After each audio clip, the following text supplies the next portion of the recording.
Let's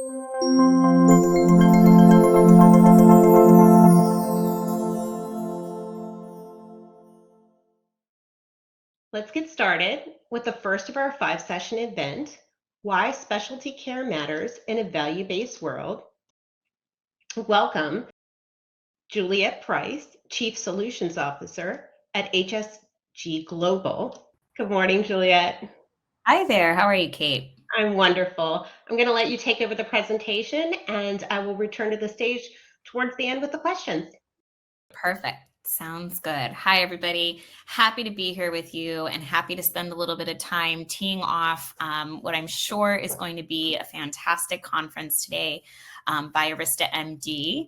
And my job here today is sort of to tee up the conversation about value-based payment. What does it look like? What does it mean? So we've got a set of slides, and these will be mostly context setting. I've had the privilege to look at the rest of the agenda and the rest of the speakers, and you guys are in for a real treat. They're going to go much deeper than I am here, but my job here is really to just kick us off and talk about the high-level bird's eye view of value-based payment. So here we go. I'm Juliette Price. I'm the Chief Solutions Officer at HSG Global. We're a boutique consulting firm focused on the move to value in health and social care.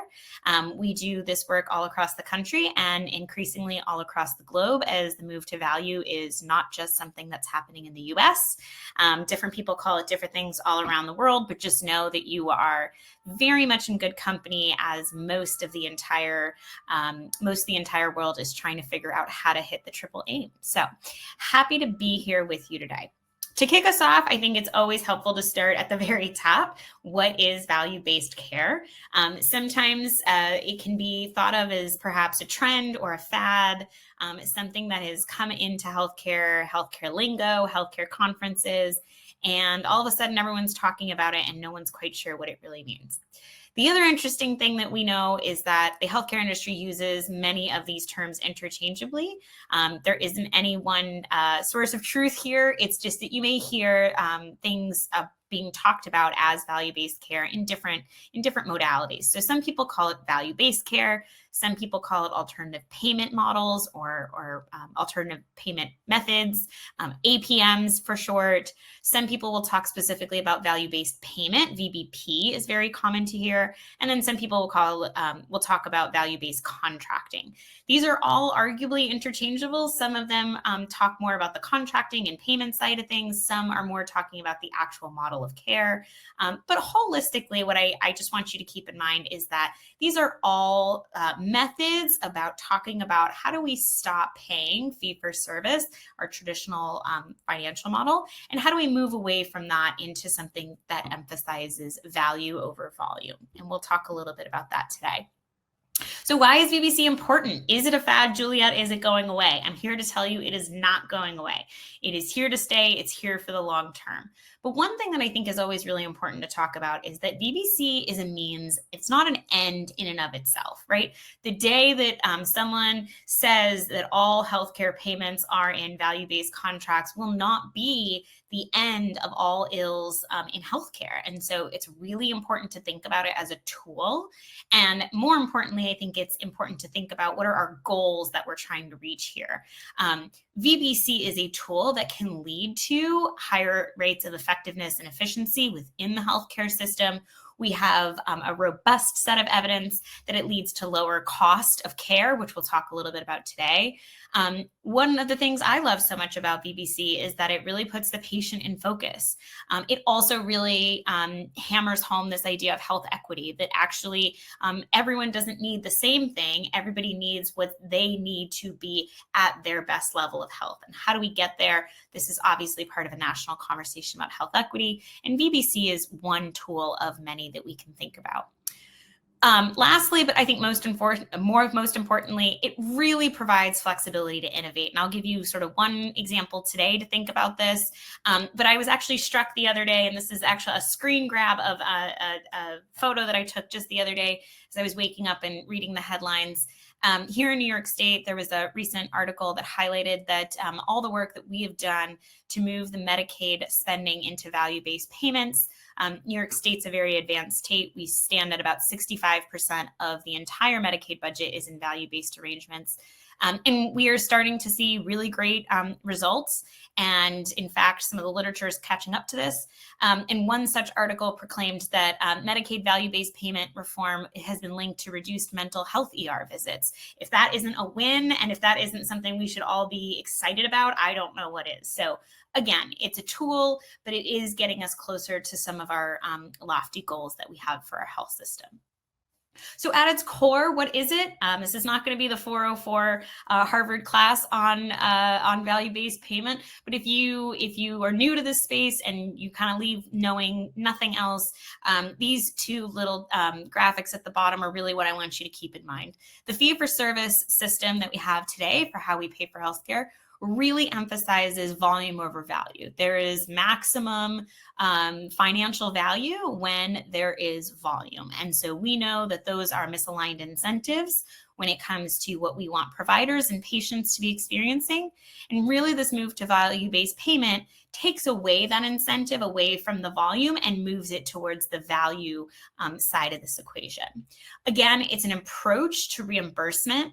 It does not solve all ills for sure. But again, it's all about rewarding value over volume. And the way we talk about value is both financial, looking at the total cost of care or a care cost of an episode, and also the clinical outcomes that we can look at.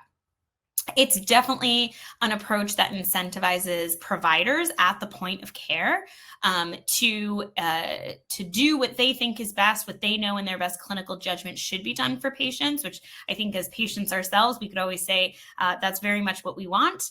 And it also provides them with these shared savings and risk incentives so that they can actually also be part of any potential savings, and on the downside, any potential losses that accumulate through this.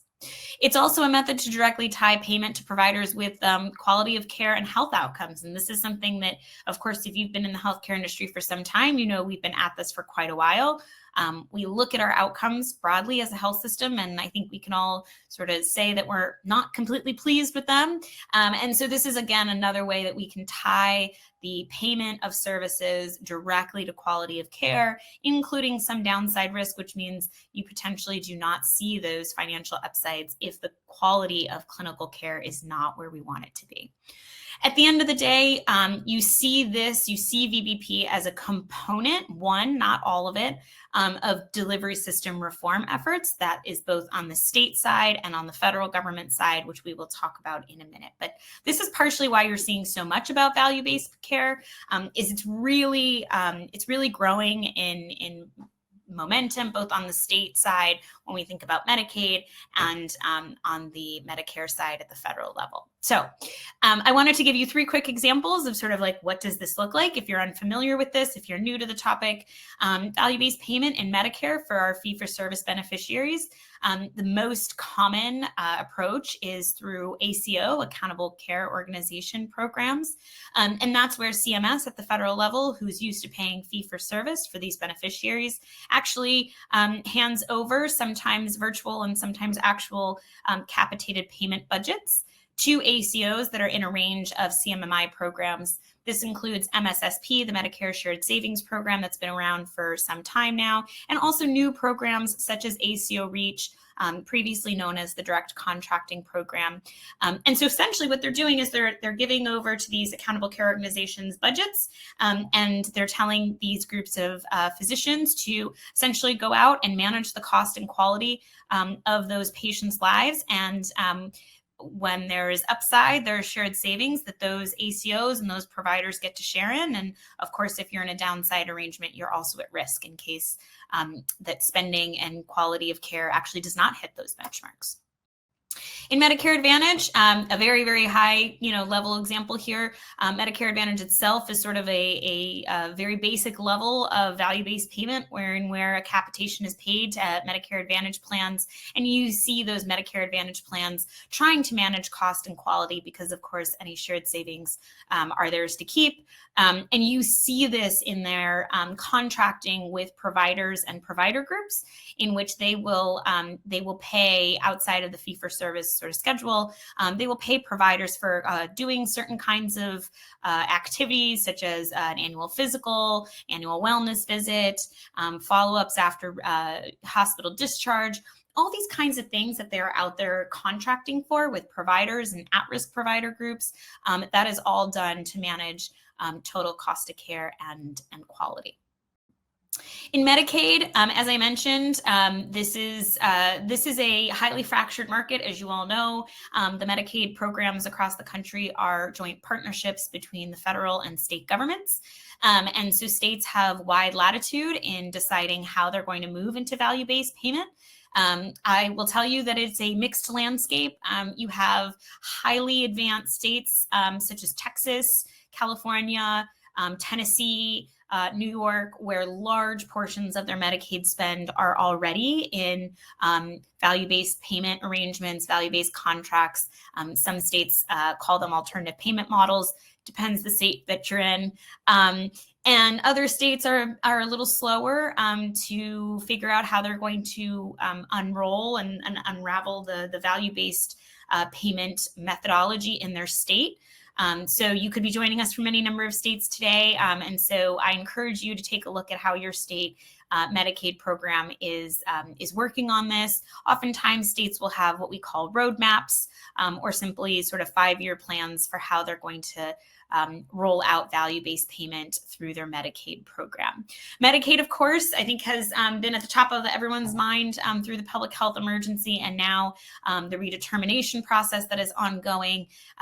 Those of us who've been working in Medicaid for some time know how big and important the program is, but I think the American public has had a crash course in just how many Americans are enrolled in Medicaid. A fun stat I always like to inform people of is about half of the constituents on the Medicaid program are children. And so this is not a small share of Americans that are on the program. And what you see in a lot of states, including New York, is that we're a managed care state. And so there's a managed care organization or insurance company who's already receiving the premium from the state Medicaid program. And what we're seeing here is as these states unroll their value-based payment programs, they are essentially shifting this risk downstream to at-risk providers or provider groups. These can also be ACOs or IPAs, groups of providers, but more or less it's the same exact thing. And I hope you kind of got that from the couple slides here, is that while we call them different things and we have different names for different programs, what you're seeing is essentially those payers who hold the risk are starting to shift this risk down towards the provider and these at-risk groups. So it can be confusing to follow, but I hope in just a few couple slides I've shown you that actually when you take a bird's eye view, it's essentially the same concept, no matter what line of business you're talking about. We'll talk a little bit more about commercial insurance in just a second. If you thought I forgot it, just hang tight and we'll come back to that in a minute. But I think one really important thing to kick off the day and just anytime you're thinking about value-based payment is to really understand the role of CMS in driving this payment innovation. As I mentioned on the Medicare side of the house, obviously that is a federal function that comes right out of CMS. And when we think about the Medicaid program being a state-federal partnership, it is certainly CMS and the policy view at CMS that is driving these payment reforms and payment innovation. So that's a fancy way of saying you got to tune into what CMS is doing. Most of this payment innovation work happens through CMMI. That's an office within CMS. You can learn more about it online. And it was established in 2010 to do exactly this, test out innovative payment models. And this cuts across both the Medicaid, Medicare, and CHIP programs. They have aspirations for alignment with commercial insurance, but of course that's slightly out of their jurisdiction. And just so you kind of know from a bird's eye view again, since their inception about 10 years ago, they've launched over 50 models, and there are 33 operational models today. There are always new ones coming down the pike. And so this is a great place to just learn more about APMs and value-based payment if you're new to the space. There are specialty specific models, which I think some of our presenters today are going to talk a little bit about. And there are also, what we're going to talk about a little bit here today is total cost of care models. This again, just want to show you the evolution of all of the different models that CMMI is putting out. And if this chart tells you nothing else, it's that CMMI is playing the long game. Again, I encourage people all the time to become familiar with the different models that CMMI are putting out, and also their evaluation work. They do a lot of work to understand what is and is not working in the field of value-based payment, and that includes specialty care, and they are an invaluable resource to you on your journey in value-based payment. So where are we now? We've talked a little bit about what this is, but a common question I get asked a lot is like, well, is it real? Where are we? It is hard to see. This is not something that you necessarily walk down the street and see billboards talking about the level of value-based payment within the American healthcare system, and that makes sense.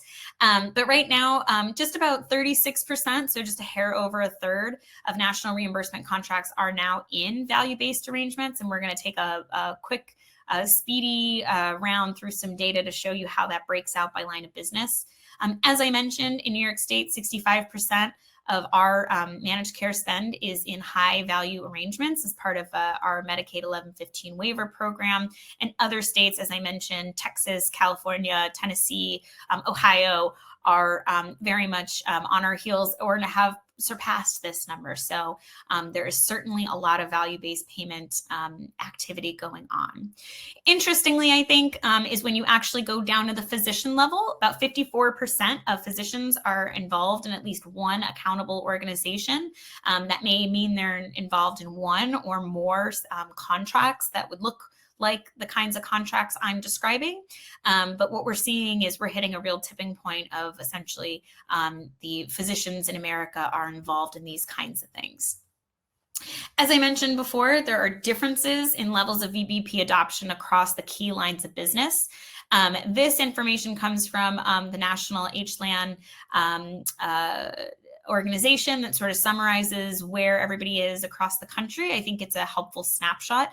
So just here you can see commercial, Medicare Advantage, traditional Medicare, and Medicaid rates of value-based payment uptake. And we're just going to do a quick run through of these slides, and these will be available too if you're interested for more information.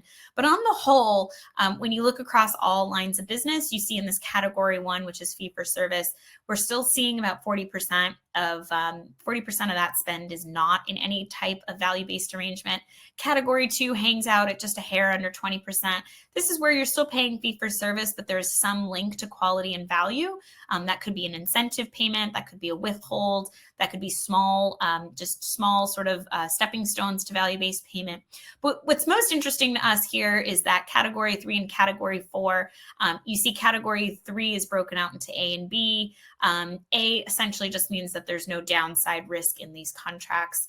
B means that there's downside risk. So actually providers could lose money if they don't perform in these arrangements.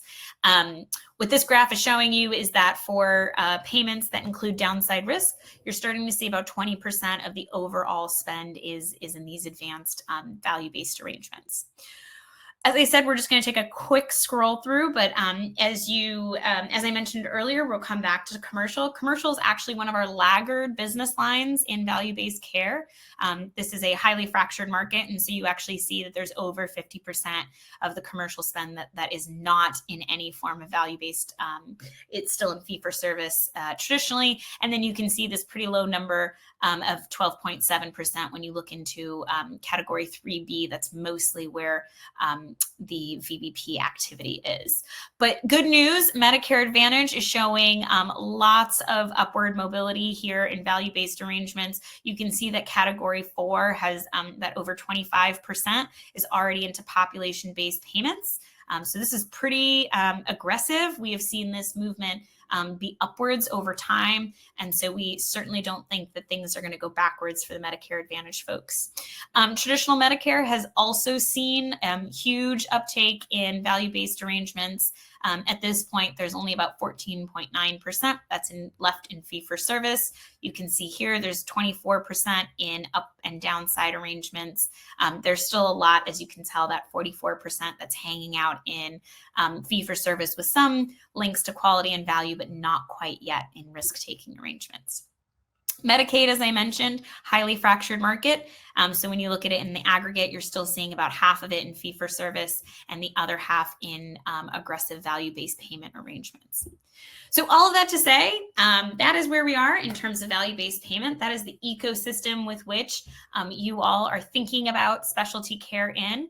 And I hope, if anything, you sort of kind of take away a few key points from those slides. The first is that value-based payment is not a fad. It's not going away. It certainly is here to stay, and it's going to be the method of payment that we see moving forward.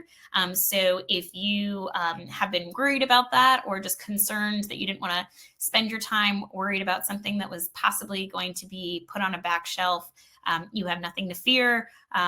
Focus in on value-based payment is a strategy for business success without a doubt.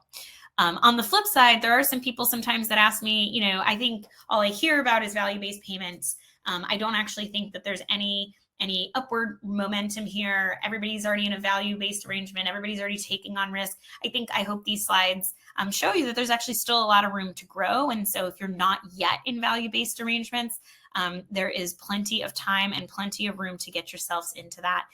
However, just know that does have a ticking clock to it. So getting started right away is always a key strategy there for you to be successful in value-based payment. So we're here today to talk, obviously, with Arista MD about specialty care. And so the big question, now that you sort of have a background in VBP, is how does specialty care intersect with value-based payment? And of course, we can't take the whole day talking about all the different models of VBP.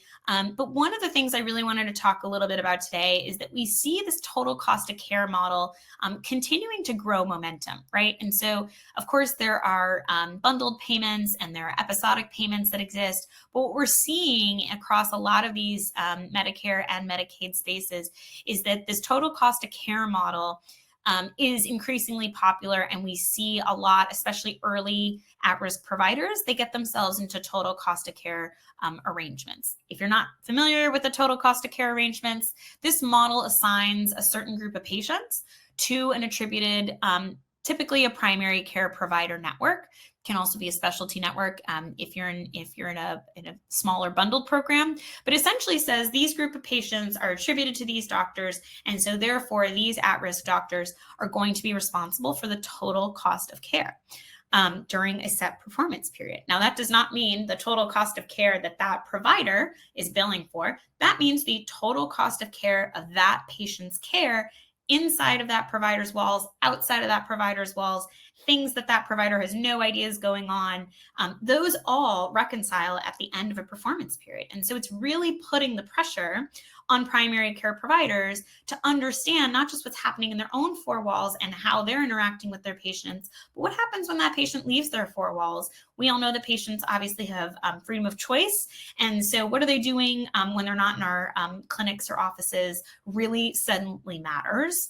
The other big thing that I want to point out here with the adoption of total cost of care models, this puts the power really in the primary care provider's zone of control, right? Which if you're a primary care provider listening today, maybe that blows your mind, right? Primary care providers have not often been at the nexus of power in the American healthcare system. But as we move into value-based payment, and especially through total cost of care arrangements, they are what I call the belly button, right? They manage that attribution. And so all of a sudden, a primary care practice, a primary care provider is a very, very powerful tool in this business ecosystem. Now, when I say that, it's also with a warning that sometimes primary care providers are taking on risk that they may not really understand. And part of that is through specialty care.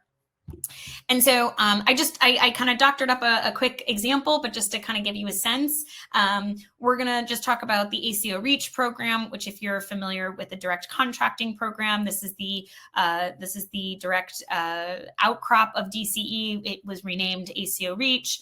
But for those of you who are not familiar, this is a total risk model where you can take up to 100% upside and downside risk for a Medicare fee-for-service population, right? So you have your attributed patient population up there on the top left. So you're taking risk on a very specific group of individuals.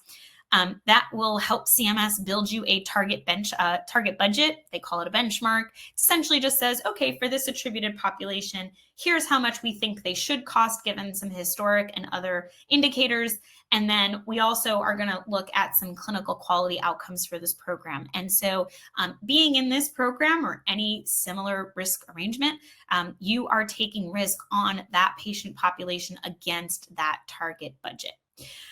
Because I like to play in round numbers because it's easy for everybody to follow, right? We're gonna doctor up our own little ACO REACH here. We've got 5,000 patients. Our target budget is set at about $1,000 per beneficiary per month. So that's how much CMS thinks we should be spending on this patient population. And we're just going to assume they've given us some clinical quality outcomes that we need to hit for this patient population of 5,000, right? So how does this all work? Obviously, providers are out there, primary care specialty providers are out there providing care to a group of patients. And essentially, the math that really gets done at the end of the year, and this is a very simplified version here, but you take your target budget, right, what CMS thought you should spend for these individuals, which if you do the math comes out to about $60 million for this 5,000 person ACO. And then what they do is they just look at the fee-for-service claims across the entire performance year. And in this example, I've said, well, we found 10% savings. And so we only spent 54 million, which leaves us with 6 million in savings. And in a high risk arrangement like ACO REACH, again, this is a very simplified version of events, but let's just say you hit all your quality outcome measures, you get to keep those $6 million, right? And that comes out to about $1,200 per beneficiary, right? So it's just kind of how it works. Again, this is a oversimplified example, but I just want you to kind of have a sense of how it works. So what's the problem that I'm sort of teeing up here? Because that last slide probably sounds like gravy, right? We should all sign up for ACO REACH and all become primary care providers. One of the key problems that primary care providers who take risk in these kinds of arrangements face is that primary care is often a very tiny component of total cost of care, right? And so this is from a JAMA article that's widely cited, that really when we look at primary care spending in the fee-for-service Medicare population, what we're talking about is anywhere between 2 and at the upwards definition of how you could define using codes, how you could define primary care. At most, we're looking at 5% of the spend, right? And so what does this tee up? This tees up a bunch of primary care providers who know these patients, they see these patients, they're managing their care, and even if they're doing everything that they can and they're seeing these patients and they're being very proactive, what you end up with is that 95% of that total cost of care, in that calculation that's going to come down to decide whether you get savings or you are on the hook for a deficit, really is outside of your 4 walls. And so that is where this convergence of specialty care and value-based care becomes super, super, super important. Because if you think about the fee-for-service world that a lot of primary care providers are operating in today, when they do specialty referrals, they're of course taking into consideration the health of their patients, their specialty networks, who they know, who's local, who's available. But at the end of the day, they are not on the hook for that cost and quality. And if you're in a value-based arrangement, you suddenly are. And so this is really a huge shift in how primary care and specialty care need to work together.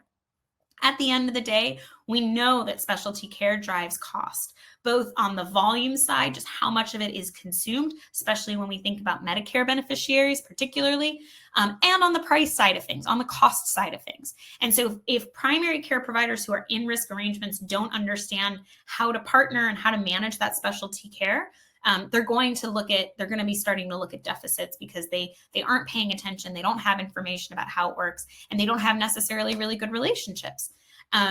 What you can see here is in 2009, there was a study that looked at specialty care broadly just in the Medicare fee-for-service population, and it accounted for more than half of all office visits to physician and about 70% of that healthcare expenditure. So there is a lot here that folks need to dig into, and this is where your opportunity, and especially as you hear the rest of the sessions today and you think about the opportunity to be very proactive with your specialty care strategy, This is where those savings are going to come into, right?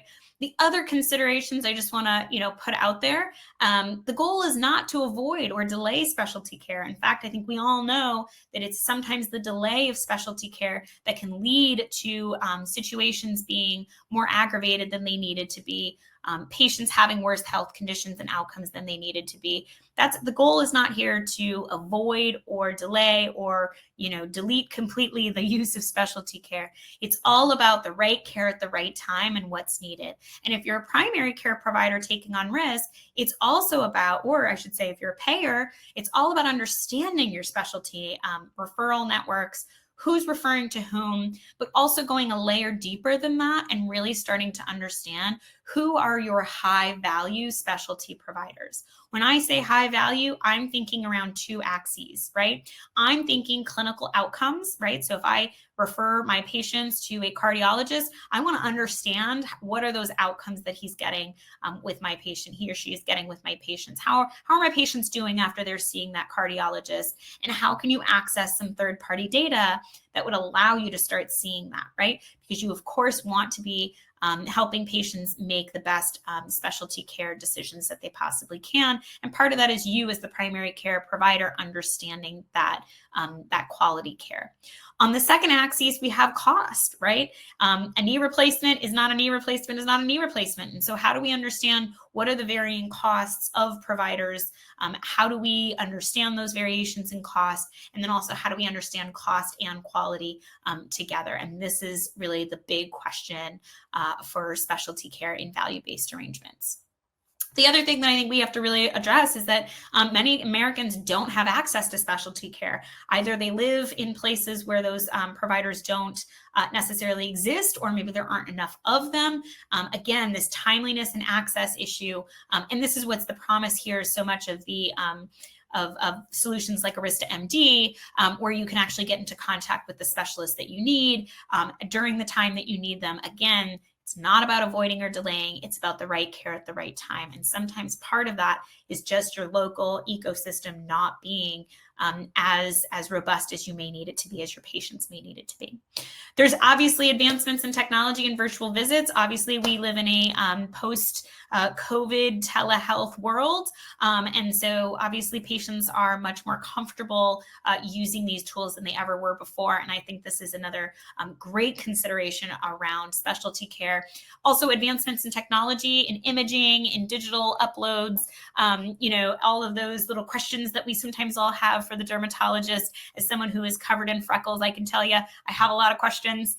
Some of this technology has just really helped us be a little bit faster to the specialists that, again, sometimes we were having access issues with. And lastly, I would also say the PCPs, right? Primary care providers, they are doing and seeing a whole lot every single day, and they're often just a consult away from patient management. And if we can help them connect with specialists and do provider-to-provider consults that help make them feel more confident about the advice and clinical care that they are giving patients, and we take off that burden from the patient to have to go and find a specialist and find an appointment and get to that appointment, complete that appointment. Everyone wins in those scenarios. So that's another consideration. The most important thing that I often tell at-risk provider groups when you are in a VBP arrangement or you're thinking about a VBP arrangement, it's really all about understanding your networks, understanding your referral patterns and cost and quality, as I said before. It is not just about who you're referring to, but it's really about understanding those costs and that quality that those other specialty providers are producing for your patients. When you're in value-based arrangements, you have the opportunity in advanced arrangements to, so if you're an ACO or an IPA, you can have special contracting with specialists, right? To help them bring them into alignment with you and your financial goals under a VBP arrangement. And there are lots of legal ways to do that under what's known as a value-based entity, creating safe harbors, all that legalese that we love. But it provides you with this mechanism where you can actually expand your own network and be more in control with that specialty spend. And that is so, so important. To be able to do this, to be able to understand this networks, referral patterns, patient behavior, data is key. And I cannot say this enough. The providers who have invested heavily in data, data analytics, data acquisition, visualization, training their teams, they are the ones who are the winners in value-based care to date. And that will not stop anytime soon. And so thoughtful analysis about your data infrastructure. What do you have? What do you need? And please don't forget about specialty care when you have those conversations. Simply understanding what's going on in the four walls of your own clinical purview is great. It's a great place to start, but unless you understand specialty care, networks, spending, and quality, you simply will not be successful in value-based payment. Contracting with specialists in downstream agreements, we already sort of went over this. I want to leave time for questions at the end, so I'm just going to keep moving. The last thing I'll say is there's some tailwinds. There's some serious tailwinds at your back in terms of specialty care in VBP arrangements. The first is that total cost of care arrangements are working. Just this week, you may have seen that CMS announced that the predecessor to ACO REACH, which was called DCE, for performance year 2022 generated $870 million in gross savings. And this was before the reopen of the application, which is now known as ACO REACH. Some of the highest saving rates, we saw saving rates in some ACOs as high as 32%. 32% against a benchmark. That is incredible, incredible work. There were lots of DCEs or ACOs, I should say, who were producing, reductions by 10, 15, 20%. And then we saw some really high flyers. But I think one of the most interesting things to me when I looked at that data file was that some of the highest saving rates came from the most complex populations. And so what this is telling us is that even complex populations, I think sometimes folks can look at these savings rates and think, well, that's an ACO that just did some cherry picking and they don't really have risky patient panels.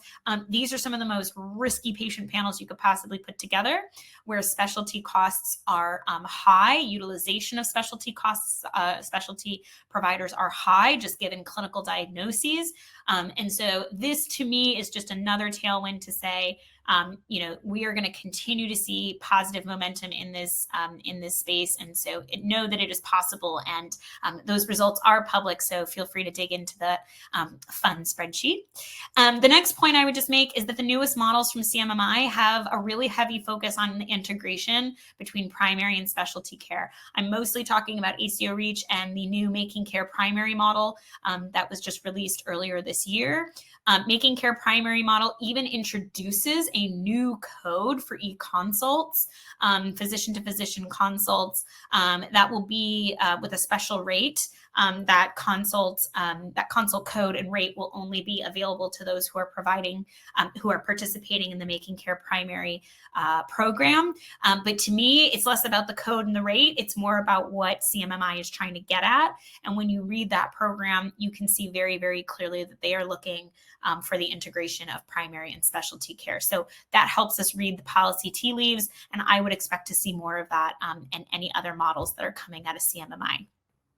So what does the future hold? If you want my take on it, it's that VBP will only increase to accelerate. We're going to see new models. We're going to see more. Those of you who may have been at the health conference earlier this fall, one of the biggest takeaways was all the energy around risk-based arrangements in Medicaid. We are going to continue to see this acceleration. So I urge you to have a plan, start thinking about VBP if you're not already in it, and start thinking about how specialty care is going to be a part of that. If you're a specialty care provider, this is good news for you too, right? You have an ecosystem that you can get into better contracts with, you can sell into, because they are going to be looking at ways to really understand how to manage their specialty care cost. Payers will drive VBP adoption through enhanced VBP arrangements. As time goes on, these arrangements will not necessarily get more complicated, but they're going to ask more of providers, and the payers are becoming more and more sophisticated. So just know that you got that coming down down the pike. Specialists are seeing meaningful results from VBP. You can see this in a lot of the bundle programs, and so we will not see this slow down at all. And I'll just say innovation, and part of that is, great use of specialty care and virtual services like Arista MD. These will be key for early successes for folks taking risk in value-based payment arrangements. So that's the state of the state. That's where we're headed. There is absolutely no turning back now. So it's an exciting time to be engaged in this kind of conversation.